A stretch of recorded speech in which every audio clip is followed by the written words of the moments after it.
Okay, so let me start with a question. When was the last time you actually woke up feeling genuinely rested? Not just, I survived the night, rested. I mean the kind where you open your eyes and you actually feel like a functional human being. For most people watching this, that might be hard to remember. And that's not an accident.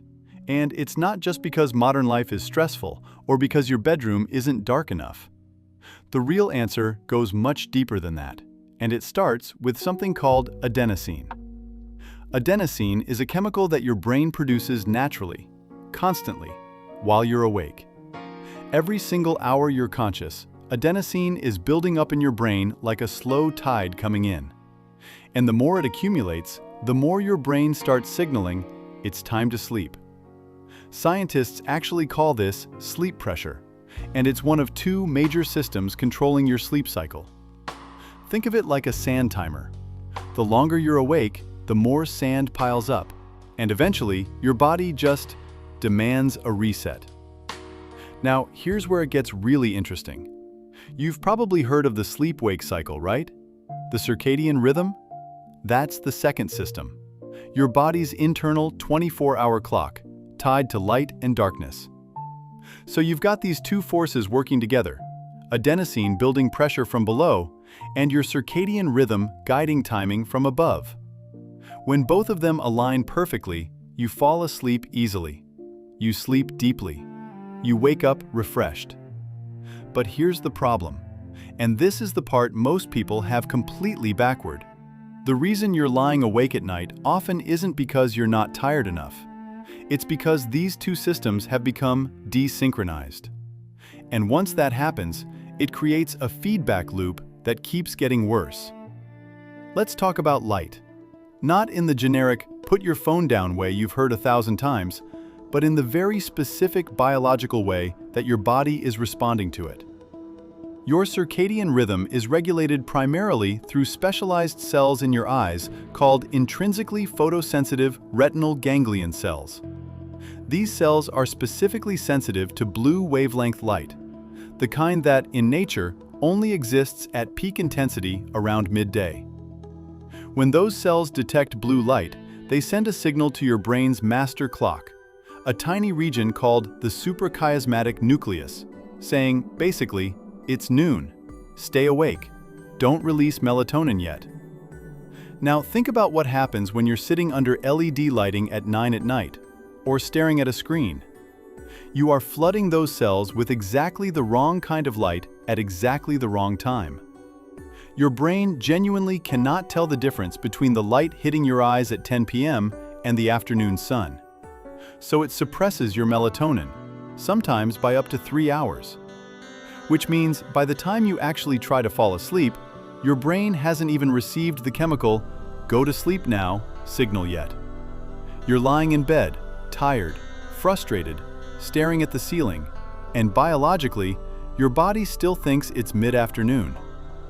But light isn't the only thing disrupting this. Irregular sleep schedules, and I mean even small irregularities, genuinely confuse your circadian rhythm over time. If you sleep at 11 on weekdays and 2 a.m. on weekends, your body is essentially flying across time zones every single week without ever leaving your house. Researchers have a name for this: social jet lag. And studies have found it's strongly linked to metabolic issues, mood disorders, and, you guessed it, chronic sleep problems. Okay, so let's get into the part that I think is genuinely the most important thing in this video, and the part most people don't want to hear. Sleep debt is real, like measurably, biologically real. Every hour of sleep you lose gets tracked, not by some cosmic accountant, but by your brain itself. The adenosine system we talked about earlier, it keeps a running tally. And if you cut your sleep short before that system has fully cleared, the leftover adenosine carries forward. You wake up already in debt. Now, the conventional wisdom is, just sleep it off on the weekend. Sleep in Saturday, sleep in Sunday, you're back to even. And here's the brutal truth. That is simply not how it works. Research out of the University of Colorado Boulder looked at people who slept only 5 hours a night during the week and then had unrestricted weekend recovery sleep. What they found was striking. The weekend recovery sleep did temporarily improve alertness. Participants felt better. But their metabolism didn't recover. Their insulin sensitivity stayed impaired. Their caloric intake remained elevated. And their cognitive performance, the ability to focus, make decisions, regulate emotions, It did not return to baseline. Even after full weekend recovery, measurable deficits remained. This is where the lifespan research comes in, and I want to spend a minute on this because the data here is not subtle. A landmark study published in the journal Sleep that tracked over 10,000 civil servants in the UK over 25 years found that people who reduced their sleep from 7 hours to 5 hours or fewer had roughly double the risk of death from all causes, including cardiovascular disease, compared to those who maintained 7 hours. Double. Not a small statistical nudge, double. Matthew Walker, who is probably the most prominent sleep researcher in the world right now, has gone on record saying that the shorter your sleep, the shorter your life. And that's not a scary headline he made up. That's him summarizing decades of epidemiological data. Countries where daylight saving time cuts an hour of sleep in spring see a 24% spike in heart attacks the following day. When clocks go back and people gain an hour, heart attacks drop by 21%. 1 hour. One single hour of sleep difference is measurable in population-level cardiac events. And here's the mechanism that explains why. When you're chronically sleep-deprived, and we're talking about losing just 60 to 90 minutes a night over weeks, your body's inflammatory markers go up. Your cortisol stays elevated.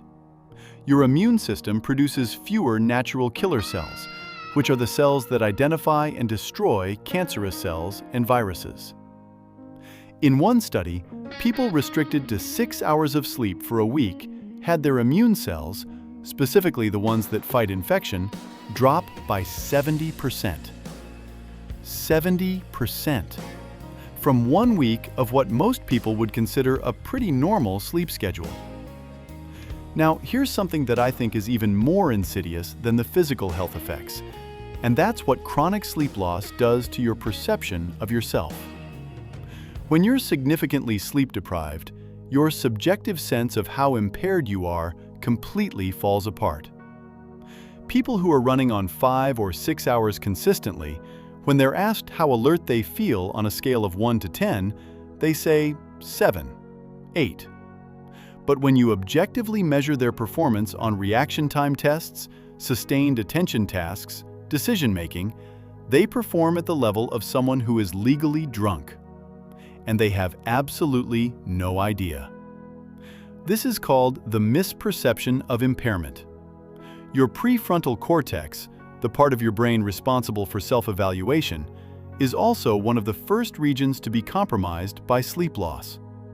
So the part of you that should be saying, "Hey, I'm not thinking clearly today," is itself too tired to notice. It's like asking a drunk person to judge whether they're okay to drive. All right, I promised you a payoff, and I'm going to give you one. Because this isn't just about understanding how bad things are.